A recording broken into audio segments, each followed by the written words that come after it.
Hey, good morning, Black people. What's going on? My name is Dr. Boyce Watkins. Welcome to drboycetv.com, the home for intelligent Black people. I woke up this morning and I'm still in Baltimore, and I've got a day of work in front of me, but I had to take a moment to share something that really got me going today.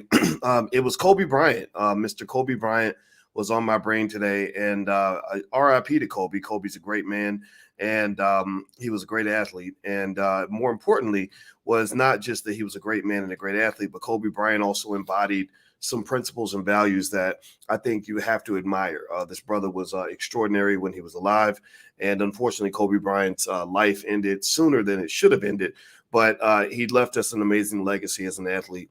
And what I wanted to share with you was a video that I saw, and it motivated the hell out of me, and I thought that it might motivate some of you, and it has to do with when Kobe Bryant tried out for the LA Clippers. I remember when Kobe was drafted to the NBA. He was just a kid, and a lot of people thought it was crazy to draft a kid, like for anybody to do that. And Kobe obviously proved us wrong.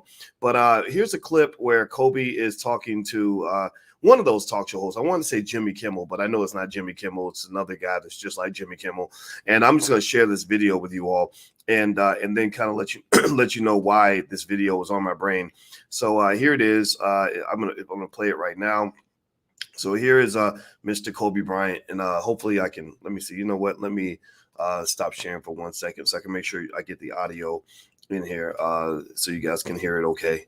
All right. I assume you can hear it. Let me see here. Let me play it. Give me a yes or no to let me know if you can hear it when I start playing it, okay? All right, here we go. Really good workout with the Clippers.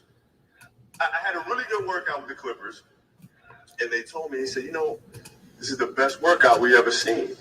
So I'm like, oh man, I'm excited. I'm gonna come to LA. I said, all right, so you're gonna draft me? No. That's what makes them the Clippers. Well, I asked them why. For me, as a kid in Philadelphia, you've had like the horrible winters. I'm excited to come out to LA, palm trees and all that, right? So I asked them why wouldn't they draft me? They said, well, we want to turn things around with our organization. And we felt like if we drafted a 17-year-old kid, then the city of Los Angeles wouldn't take us seriously. And so they said, we can't draft. They always make the best decisions. Oh, man, dude, that was so much motivation. I had a root. Okay. All right. So what I'm going to do is I actually want to play that video one more time because I know y'all probably think I overthink things. I don't know, but I'm a deep thinker, and there's a couple of points I want to point out in this video because I think it relates to you. And so give me 1 second. I'm going to play it one more time for those that just came in so we can kind of dissect this for a second. Here we go. Really good workout with the Clippers. And they told me, they said, this is the best workout we ever seen. So I'm like, oh man, I'm excited. I'm gonna come to LA. I said, all right, so you're gonna draft me? No. That's what makes them the Clippers. Well, I asked them why. For me, as a kid in Philadelphia, you've had like the horrible winters.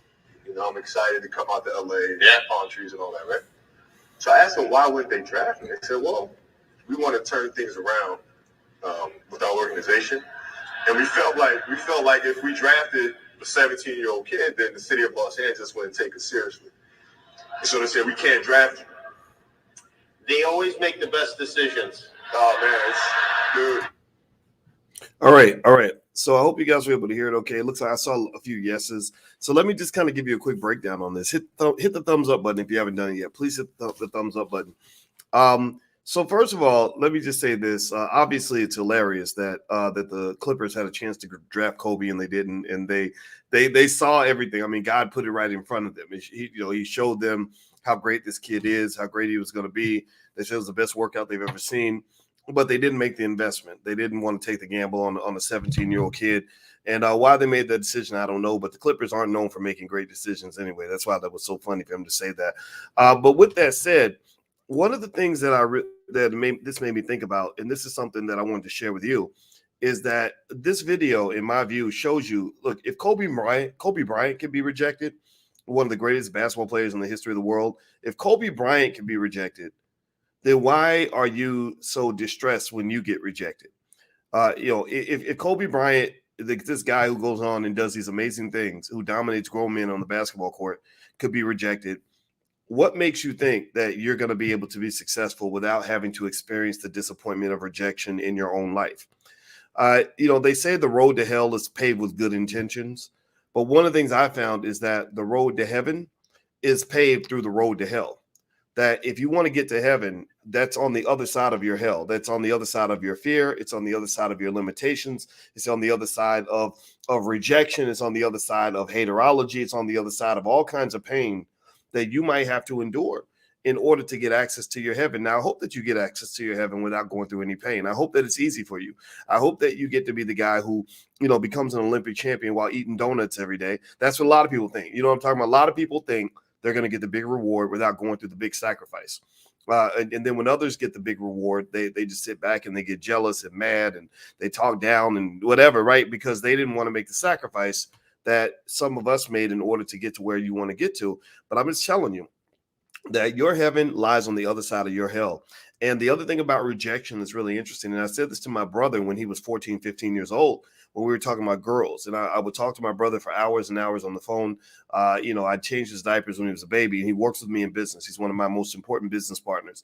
And one of the things I told him was, I said, look, if a girl rejects you, do not internalize the rejection. Do not internalize, because that's what happens. Anybody, tell me if you know what I'm talking about, where somebody rejects you, and because you don't know who you are yet, you're seeking validation from others, right? When others say, "Oh, that was so good. Good job. Way to go. I loved it." Right? Then you feel good. You're like, "Oh, it must be good because everybody's saying that it's good." Right? And it may be two really stupid people throwing out their opinion, but you think that because others are saying that that whatever you did was good, that it must be good. Right? Because human beings, that's what we do. We seek validation. We feed off that from other places, especially if you don't know who you are. Right? And so a lot of times, you go through situations where, sometimes the negative words come out, and then you start internalizing that, and you start thinking, gosh, well, maybe I'm not good enough. Or, and it tends to happen with people who just don't know who they are, who don't know how great they are. Right. I'll tell you what, even doing what I do to this day, sometimes I have to turn off comments, online. Like I turn off comments. I don't watch any videos where people are talking crazy, because my goal is to make sure I never internalize any of that nonsense. I will hear a valid critique, but I'm not going to sit here and listen to you, try to act like I'm not good at what I do, or that I don't understand finance, or that whatever, or that my PhD is not valid, because I know who I am. I know what I am. I don't care about that. Right. But it took time to get to that point. So what I want to do is help you understand that this Kobe video to me was special because it shows that you should not internalize rejection. Maybe rejection could be a valid critique to say, okay, I got to work on a couple things. It doesn't mean that you're not worthy. All of us get rejected. A lot of us have been rejected from relationships, maybe where we treated somebody right and they still told us to they still kicked us to the curb. Well, if you're a good person, then you'll find somebody who can see the value in what you bring to the table. We've been rejected from jobs. Well, sometimes you get rejected from a job because God wants you to start your own business. Sometimes you got rejected from that job because you're not meant to be in a job. Sometimes you got rejected from that job because you're not fit for slavery. Right? You're meant to be the boss, not the employee. Right? Some of us are bad employees. Right? I know I am. I get fired. I've been fired from many jobs. You might get rejected from a school. I remember applying to different PhD programs, and I had straight A's, and I remember getting rejected from different schools. That didn't mean I was stupid. That just meant that they wanted something different. That's okay.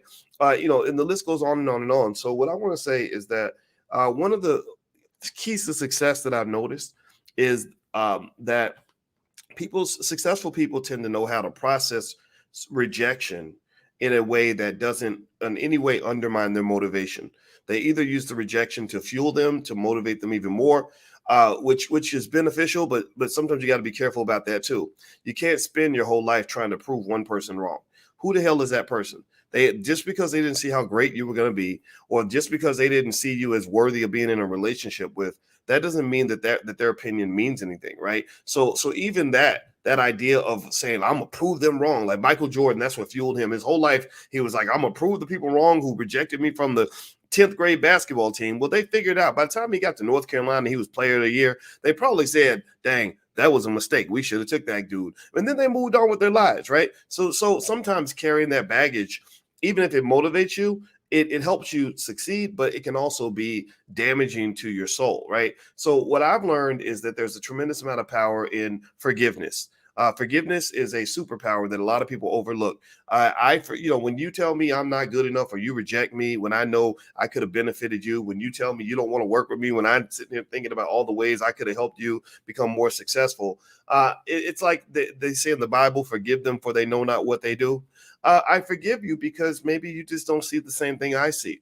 I forgive you because maybe the vision isn't built out yet, and you need it. You need to see it with a little more clarity before you can get on board. I forgive you because some people are afraid to take those chances, or maybe some people just, maybe they just make bad decisions. Like a lot of times in relationships, I don't know if anybody's ever gone through that, where you were in a relationship with somebody where you knew you were going to be good for them, and because they had their own hangups, their own issues, their own baggage, they were unable to even appreciate what you are bringing to the table, right? So they dump you and go chase a bunch of losers, and you're sitting there thinking, why are you chasing losers when you could have had me, right? But some people aren't ready for that. Some people's visions are at different levels, and so I just wanted to share that video of Kobe because I don't know about y'all, but it really got me going today. I saw it and I said, man, how could they reject a Kobe Bryant? But I'm telling you, everybody gets rejected. And I would find a way to process rejection in a way where it benefits you, or at the very least, it's not something you ever internalize. Because if you're worthy and you keep working and you keep getting better, and you have a true purpose, you'll eventually get there. And then all those people who rejected you along the way are going to look back and say, damn, okay, I missed something there. I didn't see something right there. And you don't want to go through life with that bitterness toward those who rejected you, because when you have that bitterness toward those who rejected you, it's probably because deep down maybe you feel that you were inadequate in certain ways. That's why people do weird things, like they get big egos, or they go out of their way to prove one person wrong, even though that person had moved on. They ain't even thinking about you no more, but you're still thinking about them, because deep down their rejection was nothing more in your mind than a confirmation that maybe you weren't good enough in the first place. Well, you are good enough. You are good enough, and you're as good enough as you make yourself into, right? I believe deeply that to some extent you are what you do as well, right? If you're putting in the work and you're hustling and you're grinding and you're getting better and you're pouring in the time, then you're going to be good enough to do whatever you want to do. You're going to be able to build out the vision, and when the vision is built, people will see it. When I first got started, a lot of people rejected me. They still do. I still get rejected, but not as much as I did back then. Back then, everybody rejected me, and I just said, you know what? I know that I'm good enough. I know that I'm one of the best in the world at what I do. I know that as soon as the world sees how clear I can lay out, this economic stuff, that a lot of people going to jump on that bandwagon. I knew that one day that my name would mean something to people, and that's what I believed in. It was like the mother who loves the ugly little baby that nobody wants, right?